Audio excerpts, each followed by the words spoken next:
Dans cette vidéo, on va s'intéresser au paragraphe 2 de 2, où on va parler du pitch d'un signal périodique. Donc, on l'a vu, un signal périodique, c'est une fonction qui se répète au cours du temps avec une certaine période grand T, et une fréquence f qui est 1 sur t. Alors le pitch, c'est une définition qui est complètement équivalente à la période ou à la fréquence. C'est juste une autre mesure équivalente de la fréquence, mais sur une échelle logarithmique. Et l'intérêt de l'introduire, c'est qu'elle est plus appropriée pour la perception humaine et donc elle est très utilisée en musique. Alors d'abord, on va faire quelques rappels des notations musicales. Vous savez que la fréquence d'une note, c'est relié à sa hauteur. Donc une petite fréquence, c'est des notes graves et haute fréquence, c'est les notes aiguës. Et voici donc, ça c'est la notation en musique des notes musicales. Donc on a la portée, la clé de Fa, ici la clé de Sol. Les notes graves vont jusqu'aux notes aiguës. Donc là on commence au Mi, le Fa dièse. Ah, j'ai oublié le Fa dièse, oui c'est pareil que Sol bémol, le Sol dièse, etc. Et donc toutes les notes sont présentes ici, entre cette note Mi grave jusqu'à un Fa aigu ici. Voilà, on va utiliser la notation anglaise qui est que le Do ici s'appelle C comme Do. Et ensuite il y a Do, Ré qui est D, Mi E, F qui est Fa qui est F, Sol qui est noté G, La qui est noté A, Si qui est noté B, et on retrouve le Do qui est noté C. Et ensuite, toutes ces notes-là sont dans la même octave, et on appelle ça l'octave 5. On verra pourquoi. Ensuite, on arrive à l'octave 6. Donc c'est C6, D6, etc. Et en dessous, il y a l'octave 4, et l'octave 3, etc. Donc voici la notation anglaise des notes. Bon, on ne met pas toujours le numéro de l'octave. Et il y a une numérotation utilisée dans le code MIDI, qui date des années 80, qui est que chaque note a un numéro entier. Donc le Do ici, C5 a le numéro 60, et ensuite Do dièse 61. Ré, ce sera 62, etc.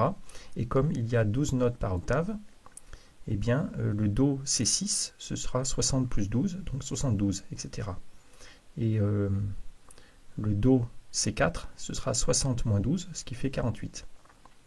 Toutes les notes sont numérotées par des entiers. Donc pour nous, ce sera important cette numérotation. En particulier, le La, le diapason, le La A5, a comme numéro 69, parce que c'est la 9e note au-dessus du Do lorsqu'on regarde toutes les notes demi-ton par demi-ton. J'aurais dû préciser avant que le Do dièse, c'est pareil que Ré bémol. Ces deux notes ont la même fréquence, c'est pour ça qu'elles ont le même numéro 61. Le Ré dièse, c'est pareil que Mi bémol. Le Fa dièse, c'est pareil que Sol bémol. Le Sol dièse, c'est pareil que La bémol. Et finalement, le La dièse, c'est pareil que Si bémol. Donc il y a seulement 12 notes différentes dans une octave. Voilà, donc on va donner maintenant la définition précise de ces numéros qu'on appelle le pitch. Donc étant donné un signal périodique de période t, et donc de fréquence f 1 sur t, en Hertz, eh bien le pitch est défini par cette formule. Alors dans cette formule, il y a 12 sur log de 2 fois logarithme de la fréquence. Justement, le logarithme, c'est important. Et on compare la fréquence du signal par rapport à la fréquence de l'A5, qui est 440 Hz, appelé diapason. Et finalement, on rajoute une constante qui est le numéro 69, qui est en fait le code de l'A5. Alors pour comprendre cette formule, tout simplement, c'est que si vous prenez comme fréquence f, eh bien l'A5, le diapason, ça fait 440 sur 440, ça fait 1, et log de 1, vous savez, ça fait 0, et donc le résultat, ce sera 69. Donc en effet, à la fréquence 440 Hz, le résultat sera 69, qui est bien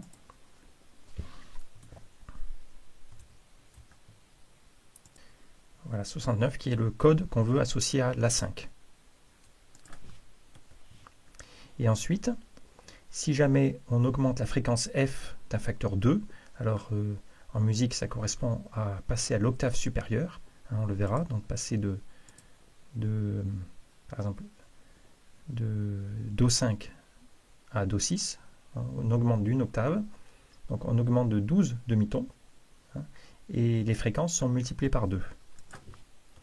Eh bien, c'est ce que fait cette formule, parce que si on multiplie f ici par 2, il va apparaître, ça va rajouter log de 2, log de 2 divisé par log de 2, ça s'élimine, ça va donc rajouter 12 à x. Ce qui correspond au fait qu'il y a 12 demi-tons dans l'échelle des codes des notes.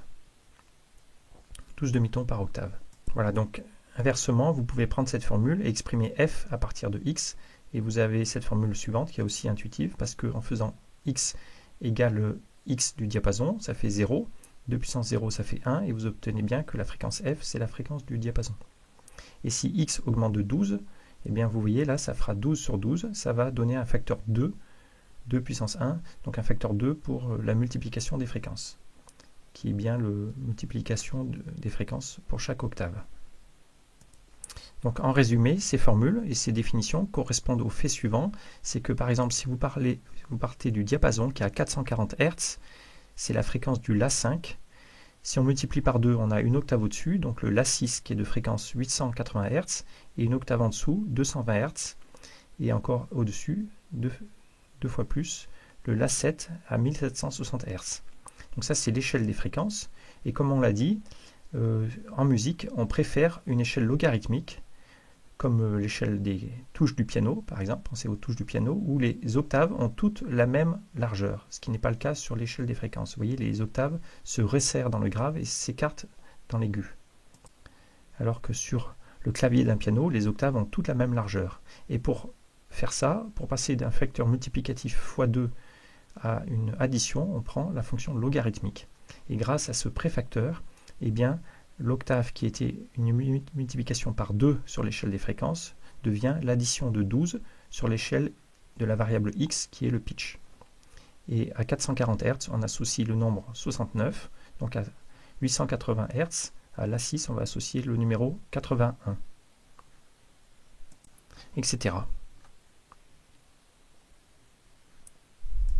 Voilà, donc ce qu'il faut retenir de cette correspondance, la chose importante, c'est que multiplier les fréquences par 2, c'est équivalent à rajouter 12 au pitch. Et rajouter 1 au pitch, donc un demi-ton, c'est comme multiplier les fréquences par 2 puissance 1 douzième. Si vous prenez la calculatrice, vous verrez que 2 puissance 1 douzième, c'est très proche de 1, c'est 1,06 à peu près. Et donc on retiendra que monter une note d'un demi-ton, c'est comme augmenter sa fréquence de 6%, multiplié par 1,06.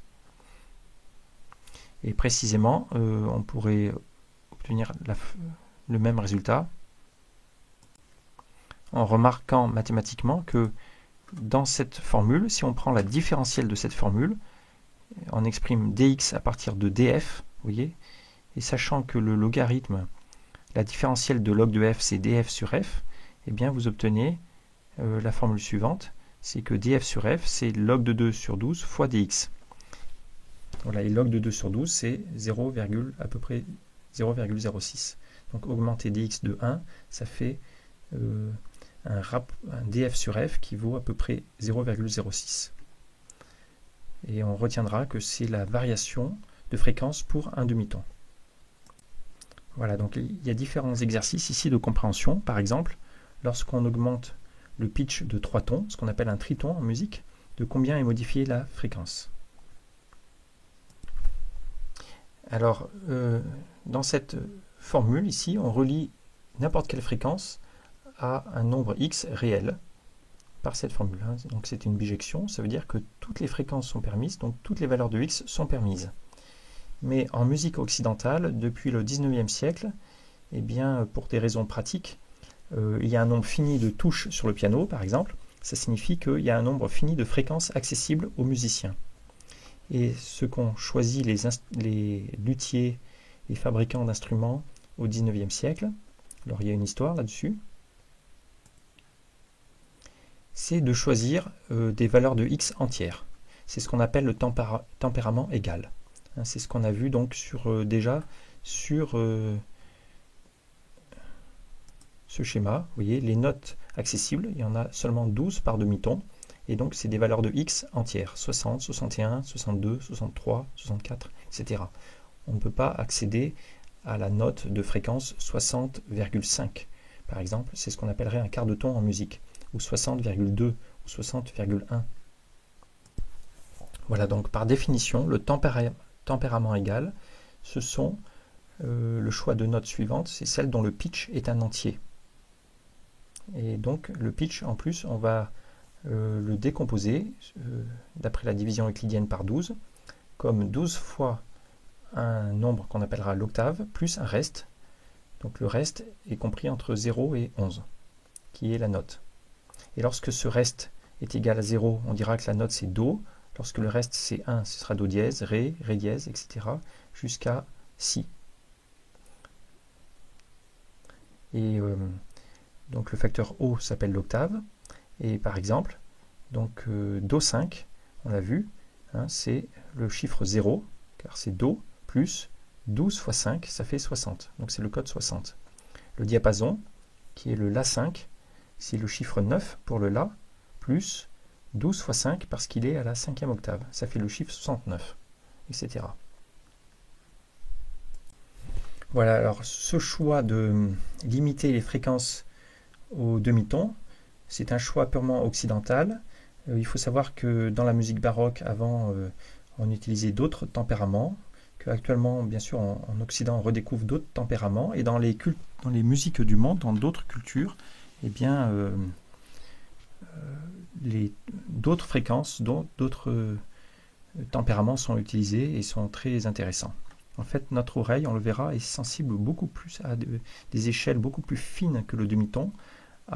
Donc le demi-ton, c'est un pitch, et c'est sensible à des variations de 0,1 pitch, soit 10 fois plus précis que le demi-ton. Donc dans ce cours, on étudiera ça et on verra comment l'exploiter pour créer des nouvelles couleurs harmoniques.